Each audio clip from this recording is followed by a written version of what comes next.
Everyone, मैं doctor प्रगति गुप्ता और आज इस वीडियो में हम बात करने वाले हैं एक्यूट किडनी इंजरी के बारे में, जिसे हम AKI भी कहते हैं। AKI को समझने से पहले आपको किडनी की फंक्शनिंग के बारे में समझना ज़रूरी है। अगर आप नॉर्मल फंक्शनिंग के बारे में नॉलेज रखते हैं तभी आप एबनॉर्मल कंडीशन को सही तरीके से समझ पाते हैं, तभी आप इस बीमारी को अच्छे तरीके से समझ पाओगे और ये भी समझ पाओगे कैसे हम इस बीमारी से बच सकते हैं। इस वीडियो के अंदर फर्दर हम इसी सब के बारे में डिस्कस करेंगे। AKI के पीछे क्या क्या कॉजेज़ होते हैं, क्या सिम्टम्स देखने को मिलते हैं और कैसे हम इस बीमारी को मैनेज कर सकते हैं, ताकि ये जो एक्यूट कंडीशन है जो इनिशियली किडनी को डैमेज कर रही है आगे चलकर क्रॉनिक किडनी डिजीज़ में कन्वर्ट ना हो। अगर हम इनिशियल फेज़ में ही इसे रोक लेते हैं, एक्यूट किडनी इंजरी जो कंडीशन है उसके अंदर जो किडनी पे डैमेज आता है वो कुछ टाइम के लिए होता है, उसको हम रिवर्स कर सकते हैं। लेकिन अगर हम इसे इनिशियल फेज़ में ही ट्रीट करते हैं तो ही ये पॉसिबिलिटी होती है, वरना एक्यूट किडनी इंजरी जो कंडीशन है वो आगे चलकर क्रॉनिक किडनी डिजीज़ के अंदर कन्वर्ट हो जाती है। तो हमें समझना ये ज़रूरी है कि ऐसे क्या warning science and symptoms body show करती है, ऐसा बॉडी के अंदर अचानक से क्या हुआ कि किडनीज़ पे डैमेज स्टार्ट हो गया। आप नॉर्मली हेल्दी थे, सब कुछ ठीक चल रहा था, यूरिनेशन प्रॉपर हो रही थी, कोई थकावट कोई तकलीफ नहीं थी बॉडी के अंदर, लेकिन कुछ ऐसा अचानक से हुआ कि किडनी अब हमारी डैमेज की तरफ बढ़ती चली जा रही है और हमारी बॉडी में कुछ सिम्टम्स जनरेट हो गए। अब हम बात करेंगे AKI के कॉजेज़ के बारे में कि क्या कारण रहते हैं एक्यूट किडनी इंजरी के पीछे। जो एक्यूट किडनी इंजरी कंडीशन है उसके अंदर अचानक से आपकी किडनी की फिल्ट्रेशन की जो कैपेसिटी है वो कम होती चली जाती है। आपकी किडनी ठीक से काम नहीं कर पाती, खून की सफाई जितनी पहले प्रॉपर तरीके से कर रही होती है वो डिक्रीज़ होती चली जाती है। तो इसके कारण क्या देखने को मिलता है, यूरिन के रास्ते या तो प्रोटीन की लीकेज स्टार्ट हो जाती है या सडनली आपके क्रिएटिनिन लेवल शूट अप कर जाते हैं। अब काफ़ी दिनों से आपको कोई भी इशू नहीं था, आप बिल्कुल नॉर्मल थे, हेल्दी थे, एकदम से अचानक से या तो आपको यूरिनेशन नहीं हो पा रहा है या फिर आपकी बॉडी में सडन स्वेलिंग आ गई है, तो पेशेंट के जब टेस्ट करवाए जाते हैं, उसे एडमिट किया जाता है और उसका KFT करवाया जाता है, तो उसमें क्या देखने को मिलता है कि creatinine level suddenly shoot up कर जाता है। वो डिपेंड करता है कि पेशेंट के अंदर कंडीशन कब से तैयार हो रही है।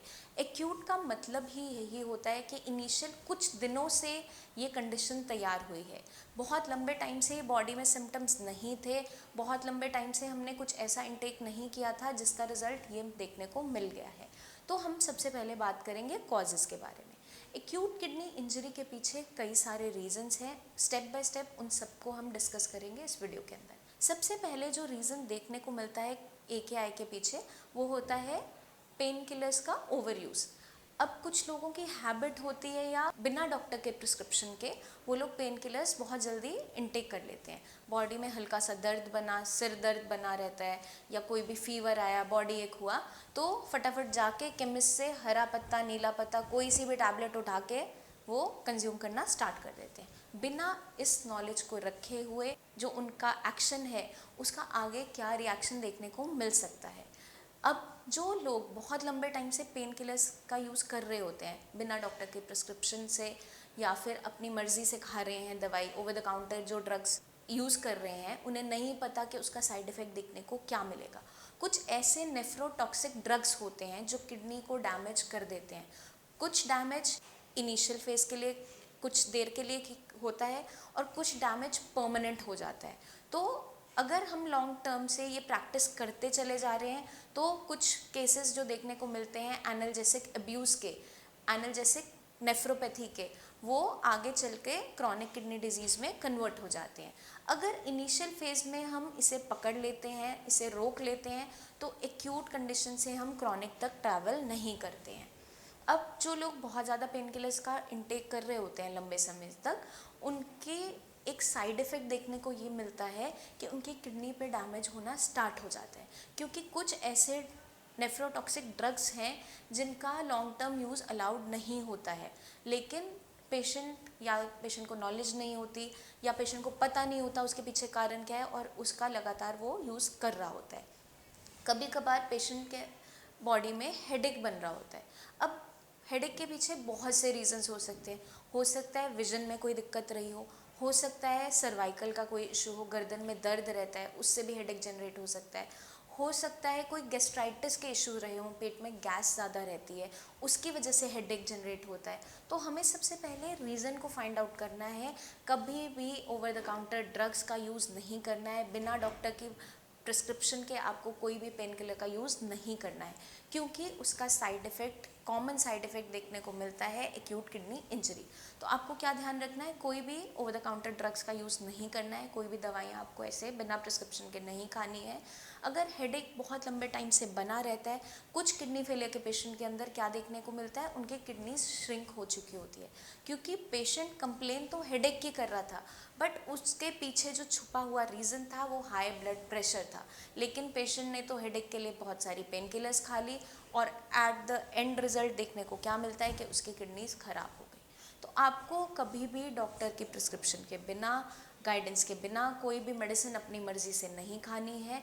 पहले रीज़न को फाइंड आउट करो, किस वजह से आपको दिक्कत हो रही है, बॉडी एक क्यों हो रहा है, क्या रीज़न है। फीवर तो नहीं है, बहुत सी ऐसी कंडीशंस है, बॉडी में दर्द बन जाता है, विटामिन डी की डिफिशिएंसी तो नहीं हो रही है। तो आपने बिना किसी को कंसल्ट किए पेन किलर्स का यूज़ नहीं करना है, क्योंकि आगे चलकर यही जो हमने प्रैक्टिस की होती है, पेन किलर्स बहुत ज़्यादा इंटेक किए होते हैं, इसी का कॉमन साइड इफ़ेक्ट एक देखने को मिलता है कि आपकी किडनीज डैमेज होती चली जाती है। तो हमें इसका खास ध्यान रखना है। अब हम चलते हैं नेक्स्ट कॉज के पीछे।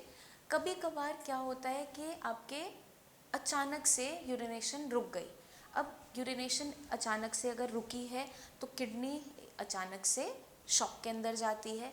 अब उस कंडीशन में क्या देखने को मिलता है, सडनली आपका सीरम क्रिएटिनिन लेवल जंप कर जाता है। अब हमें देखना और समझना ये ज़रूरी है कि अचानक से यूरिनेशन रुकी क्यों। कई सारे कारण हो सकते हैं, उन सभी कारणों के बारे में मैं आपको आज समझाऊंगी। उसकी नॉलेज होना ज़रूरी है ताकि आप इस बीमारी से बच सकें। अब किसी को अगर यूरिनेशन ठीक तरीके से नहीं हो रहा है, कम हो रहा है या फिर अचानक से रुक गया है, तो ये बहुत बड़ा वार्निंग साइन होता है कि आपकी किडनी कोई ना कोई डैमेज उठा रही है। क्योंकि सडनली यूरिनेशन स्टॉप होना कोई छोटी चीज़ नहीं है। आपकी बॉडी में अचानक से वेस्ट मटेरियल अक्यूमुलेट होने स्टार्ट हो जाते हैं, क्योंकि नॉर्मली यूरिनेशन के थ्रू, यूरिन के रास्ते ही सारी गंदगी बॉडी से बाहर जाती है। तो इसके पीछे कई सारे कारण हो सकते हैं, यूरिनेशन कम होने के पीछे या स्टॉप होने के पीछे। अगर आपके यूरिनरी ट्रैक्ट के अंदर आपकी किडनीज है, किडनी के नीचे यूरेटर जाती हैं जो पेशाब को ब्लैडर के अंदर फिलअप करती हैं और यूरेथ्रा के थ्रू बाहर हम यूरिन को पास आउट करते हैं। अब देखने को क्या मिलता है, कुछ कंडीशन के अंदर अगर पेशेंट को स्टोन्स की हिस्ट्री रही है, किडनी स्टोन की हिस्ट्री रही है, अचानक से अगर वो स्टोन आपके यूरेटर में फंस जाता है, पेशाब की नली में फंस जाता है, जो किडनी से नली पेशाब आपके ब्लैडर तक लेके जाती है, अगर उस एरिया में ब्लॉकेज क्रिएट हो जाती है, चाहे स्टोन के फंसने से या फिर कोई भी ऐसा वहाँ पे ट्यूमर बन गया है, कोई ग्रोथ बन गई है, उस कारण से क्या होगा, अब वो नली के अंदर जहाँ भी ऑब्स्ट्रक्शन होगा, अब मान लो कोई भी पानी की पाइप है, अगर पत्थर फंस जाता है तो वहाँ से आगे पानी फ्लो नहीं कर पाता है। अब अगर वहाँ पे ऑब्स्ट्रक्शन कॉज हो गई तो या तो आपकी यूरिनेशन कम हो जाती है या अचानक से रुक जाती है और पेशेंट एक इमरजेंसी कंडीशन में पहुँच जाता है। तो हमें इन कंडीशंस के बारे में नॉलेज होना ज़रूरी होता है। अब कुछ कंडीशन के अंदर क्या देखने को मिलता है, मेल पेशेंट्स के अंदर प्रोस्टेटोमेगाली एक बहुत कॉमन ऐसा कंडीशन होती है जिसके अंदर यूरिनेशन प्रॉपर तरीके से नहीं हो पाती है। अब मेल पेशेंट्स के अंदर जो प्रोस्टेट ग्लैंड होता है, अगर वो एनलार्ज हो जाता है, एजिंग के साथ ये नॉर्मली देखने को मिलता है पेशेंट्स के अंदर, एनलार्जमेंट ऑफ प्रोस्टेट ग्लैंड जो होती है वो कंप्रेशन डालती है आपके ब्लैडर के ऊपर, आपके यूरेथ्रा के ऊपर। उस कारण से क्या देखने को मिलता है, आपका यूरिन का जो फ्लो है वो प्रॉपर नहीं होता, यूरिन प्रॉपर तरीके से नहीं आ पाता, लास्ट में ड्रिबलिंग ऑफ यूरिन, बूंद बूंद करके यूरिन टपकता रहता है। तो इनकम्प्लीट इवैक्यूएशन जो होती है यूरिन की, पूरा यूरिन ब्लैडर के अंदर से खाली नहीं हो पाता, वो रिटेंशन होना स्टार्ट होता है, पीछे की तरफ किडनी पे प्रेशर डालता है और किडनी पे स्वेलिंग भी आने लग जाती है। इस कंडीशन के अंदर भी एक्यूट किडनी इंजरी देखने को मिलती है। अब कुछ कंडीशंस ऐसी होती हैं जिनके अंदर पेशेंट की बॉडी में रेडियो एक्टिव डाइज इंजेक्ट किए जाते हैं। वो ज़्यादातर देखा जाता है आपकी जो हम लैब इन्वेस्टिगेशंस करवाते हैं, जैसे सीटी स्कैन है, आपका डीटीपीए रीनल स्कैन है, वो आपने तभी करवाना है अगर आपको डॉक्टर रिकमेंड कर रहा है। अपनी मर्ज़ी से कभी भी आप ये स्कैन्स नहीं करवाएंगे, क्योंकि इन स्कैन्स को करने के लिए आपकी बॉडी में डाई इंजेक्ट किया जाता है, रेडियो एक्टिव डाई इंजेक्ट किया जाता है। जितना जितना एरिया में वो ट्रैवल करता है, कितने टाइम में वो ट्रैवल करता है, उस ऑर्गन की फंक्शनिंग को देखने के लिए उसको इस्तेमाल किया जाता है कि ऑर्गन कितनी देर में उसको फिल्टर आउट करते हुए बाहर निकाल रहा है।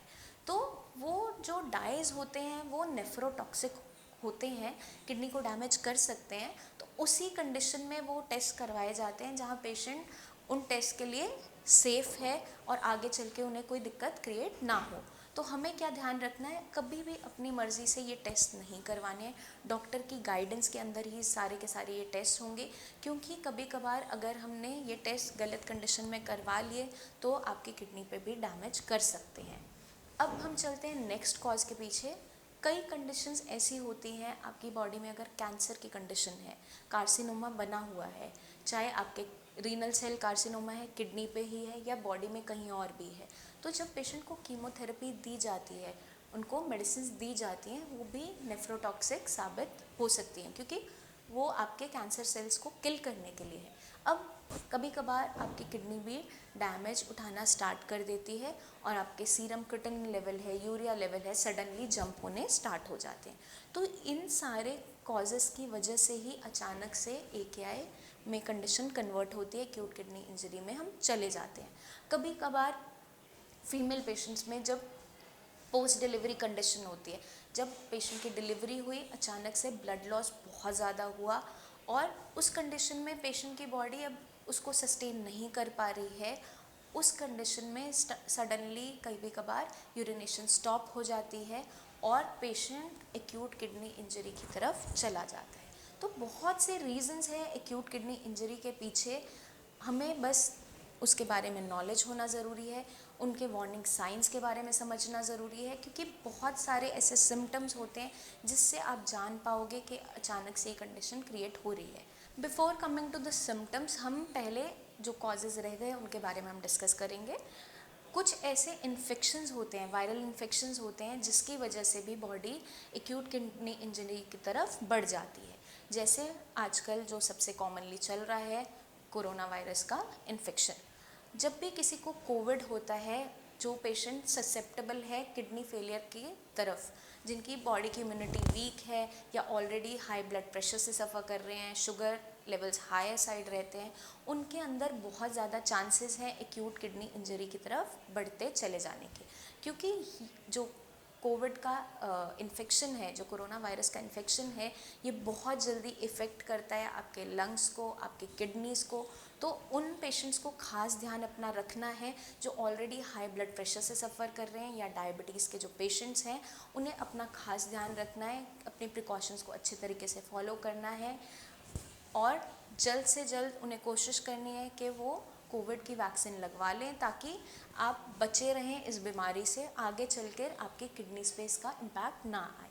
तो हमें क्या खास ध्यान रखना है, इन सारे कॉजेज़ के बारे में जो मैंने आपको नॉलेज दी है, आप इसके बारे में अच्छे तरीके से समझ लीजिए ताकि आप अपनी किडनीज को सेफ रख सकें। अब हम डिस्कस करेंगे सिम्टम्स के बारे में। कुछ ऐसे वार्निंग साइंस एंड सिम्टम्स हैं जो बॉडी शो करती है जब आपकी बॉडी एक्यूट किडनी इंजरी की तरफ बढ़ती चली जा रही होती है। अगर पेशेंट को अचानक से यूरिन ठीक तरीके से नहीं आ रहा है, कम आना स्टार्ट हो गया, या सडनली यूरिन आउटपुट निल हो गया, यूरिन रिटेंशन हो रहा है, यूरिन पास हो ही नहीं रहा है, या फिर कुछ पेशेंट्स के अंदर क्या देखने को मिलता है, सडनली फिट्स आने स्टार्ट हो जाते हैं, हाथ पैर टेढ़ा होना स्टार्ट हुआ, चक्कर आने स्टार्ट हुए, मुंह से झाग आना स्टार्ट हो गया, एकदम से अचानक से फिट्स आने लगते हैं। या कुछ पेशेंट्स के अंदर क्या देखने को मिलता है, उन्हें अचानक से सांस लेने में बहुत ज़्यादा तकलीफ होनी स्टार्ट हो जाती है, अचानक से शॉर्टनेस ऑफ ब्रेथ होने लगती है, या बहुत ज़्यादा नौजिया हो रहा है, उल्टी करने का मन हो रहा है, या बहुत ज़्यादा वॉमिटिंग स्टार्ट ही हो गया है। इन कंडीशन के अंदर हमें वेट नहीं करना है, ये इमरजेंसी कंडीशंस होती है। हाथ के हाथ हमें इमरजेंसी में विज़िट करते हुए इसकी मैनेजमेंट करवाना ज़रूरी होता है, क्योंकि ये जो सिम्टम्स हैं ये सिम्टम्स एक्यूट किडनी इंजरी में भी देखने को मिलते हैं। क्योंकि अगर ऐसी इमरजेंसी कंडीशन बॉडी में क्रिएट हो रही है, इसके पीछे रीनल कॉज भी हो सकता है। जो आपकी किडनीज पे डैमेज आ रहा है वो आपकी बॉडी में इन सिम्टम्स को जनरेट कर रहा है। तो हमारे लिए बहुत ज़रूरी हो जाता है एक्यूट किडनी इंजरी के कॉजेज़ को समझना, इसके सिम्टम्स को समझना, ताकि हम इस कंडीशन को जल्दी से जल्दी मैनेज करते हुए अपनी किडनीज़ को सेफ़ रख सकें। क्योंकि एक्यूट किडनी इंजरी जो कंडीशन है उसमें पॉसिबल होता है कि हम अपनी किडनीज़ को बचा सकें, हम किडनीज़ को सेफ़ रख सकें, क्योंकि ये कंडीशन रिवर्सिबल होती है। इस कंडीशन के अंदर जैसे ही पेशेंट के सडनली लेवल्स जंप करते हैं क्रिटिनिन के, उनको वापस जल्दी से लाना भी उतना आसान होता है, क्योंकि किडनी पे जो डैमेज हुआ है वो कुछ दिनों से ही हुआ है, अचानक से हुआ है, सडनली हुआ है। तो जो सडन डैमेज है उसको मैनेज करना आसान इसलिए हो जाता है क्योंकि बहुत लंबे समय से कोई ऐसे सिम्टम्स नहीं बने हुए थे बॉडी में। तो हमें इसकी मैनेजमेंट इनिशियल स्टेप पे ही करना ज़रूरी है, इस बीमारी को पहचानना ज़रूरी है। अगर हम इस बीमारी को इनिशियल फेज़ में ही रोक लेते हैं, आगे चलकर आपकी किडनीज डैमेज से बचती चली जाती हैं और आगे चलकर उसकी फिल्ट्रेशन पे उतना ज़्यादा इम्पैक्ट नहीं आता है, हम किडनीज को बचा सकते हैं। तो इस बीमारी के पीछे छुपे कारण को समझना ज़रूरी है, उनके क्या सिम्टम्स होते हैं, कैसे हम मैनेज कर सकते हैं। तो जब भी कोई पेशेंट साई संजीवनी में आता है, हम उसका ट्रीटमेंट स्टार्ट करते हैं, KFRT treatment, kidney function restoration treatment जो उसको दिया जाता है, उसके अंदर उसको एक प्लान्ड रेजिमेन दिया जाता है रिगार्डिंग हिज डाइट एंड उनकी मेडिकेशंस रखी जाती हैं, ताकि आपकी किडनी पर जो डैमेज हुआ है उसको हम कुछ हद तक रिवर्स कर सकें। हर एक किडनी फेलियर की कंडीशन में पूरी तरह से हम कंडीशन को रिवर्स नहीं कर सकते हैं, बट कुछ कंडीशन में हम उसको मैनेज ज़रूर कर सकते हैं कि आगे चलकर वो कंडीशन वहीं पर रुक जाए और उसकी प्रोग्रेशन स्लो डाउन हो जाए। लेकिन एक्यूट किडनी इंजरी के अंदर बहुत अच्छे रिजल्ट्स जल्दी से जल्दी देखने को मिल जाते हैं पेशेंट के अंदर, क्योंकि ये कंडीशन एक्यूट है, क्रॉनिक में कन्वर्ट नहीं हुई है।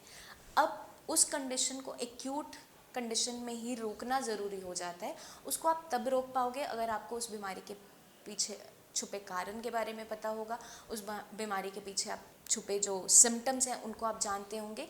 तो आपके लिए मैं ये वीडियो इसीलिए लाई हूँ ताकि मैं अवेयरनेस ला सकूँ इस बीमारी के लिए, क्योंकि बहुत से पेशेंट्स इस बीमारी से सफ़र कर रहे होते हैं और इनिशियल फेज़ में ये पकड़ में नहीं आती है, आगे चलकर परमानेंटली उनकी किडनी डैमेज हो जाती है।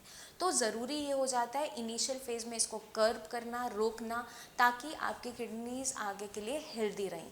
आई होप ये वीडियो आपको बहुत ज़्यादा मदद करेगी एक्यूट किडनी इंजरी को अच्छे तरीके से समझने में। अगर आपके माइंड में फिर भी कोई डाउट्स रह जाएं अपनी कंडीशन को लेकर या किसी भी कॉजेज़ के को लेकर, तो आप नीचे दिए हुए नंबर्स पर हमसे बात ज़रूर करें, क्योंकि आपके माइंड में कोई भी डाउट नहीं रहना चाहिए, क्योंकि आपके साथ अब साई संजीवनी की पूरी टीम है जो आपको पूरा हेल्प करेगी अपनी किडनीज़ को हेल्दी रखने में। तो आपने अपने माइंड में कोई भी डाउट नहीं रखना है। ज़रा सा भी डाउट है, कोई चीज़ें क्लियर नहीं है, तो आप नीचे दिए हुए नंबर्स पर हमारी टीम ऑफ डॉक्टर से बात कीजिए या क्लिनिक आकर आप अपॉइंटमेंट लेकर मुझसे भी मिल सकते हैं। आपकी पूरी कंडीशन को पहले समझा जाएगा, डायग्नोज किया जाएगा, उसी के बाद आपका ट्रीटमेंट प्लान किया जाएगा। जो बेस्ट टू बेस्ट पॉसिबल होगा वो आपकी हेल्प के लिए हम ज़रूर करेंगे, क्योंकि साई संजीवनी की जो पूरी टीम है वो आपकी मदद के लिए ही बनी है। तो जल्दी ही मिलेंगे हम नेक्स्ट वीडियोस में, जहां मैं लेकर आऊँगी बहुत सी ऐसी हेल्पफुल टिप्स जो आपके किडनीज़ को सेफ रखने में मदद करेंगे। तब तक के लिए आपको एक छोटा सा काम करना है जो मैं हमेशा कहती हूँ,